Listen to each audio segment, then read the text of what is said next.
ইসলামী bank news top 10। দেশের মানুষের ভাগ্য উন্নয়নে নির্বাচনী প্রতিশ্রুতি বাস্তবায়নে কাজ করছে সরকার। সিলেটে সুধী সমাবেশে বলেছেন প্রধানমন্ত্রী তারেক রহমান।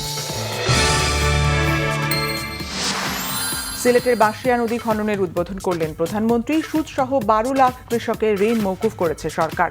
হযরত শাহজালালের মাজার জিয়ারত। সংস্কার নিয়ে মানুষকে ভুল বুঝিয়ে আন্দোলনে নামে দেশকে অস্থিতিশীল করতে চাচ্ছে বিরোধী দল, বলেছেন স্থানীয় সরকার মন্ত্রী মির্জা ফখরুল ইসলাম আলমগীর। রাজধানী ঢাকা সহ সারা দেশের থানাগুলোকে দালাল মুক্ত করার নির্দেশ দিয়েছেন স্বরাষ্ট্রমন্ত্রী সালাউদ্দিন আহমদ। জামিন পাওয়া টপ টেরররা পুলিশের নজরদারিতে, জানালেন ভারপ্রাপ্ত ডিএমপি কমিশনার। টিটন হত্যায় ছায়া তদন্ত শুরু করেছে র্যাব।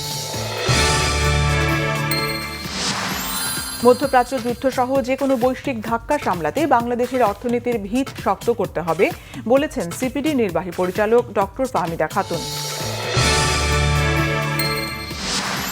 প্রথম বাংলাদেশি হিসেবে এবার বিশ্বের ৫ম উঁচু পর্বতশৃঙ্গ মাকালু জয় করলেন চট্টগ্রামের সন্তান ডাক্তার বাবর আলী। সোমবার দেশে পৌঁছাবে যুক্তরাষ্ট্রে নিহত লিমনের লাশ। বৃষ্টির মরদেহ শনাক্ত, ঢাকায় পাঠানোর প্রক্রিয়া চলছে। যুদ্ধ বন্ধে ইরানের দেয়া সর্বশেষ প্রস্তাবেও সন্তুষ্ট নন মার্কিন প্রেসিডেন্ট ডোনাল্ড ট্রাম্প। জার্মানি থেকে ৫,০০০ সেনা প্রত্যাহারের ঘোষণা মার্কিন প্রতিরক্ষা মন্ত্রীর। শেষ টি-20তে মুখোমুখি বাংলাদেশ নিউজিল্যান্ড। জিতলেই সিরিজ নিশ্চিত টাইগারদের, সমতা ফেরাতে মুখিয়ে কিউইরা।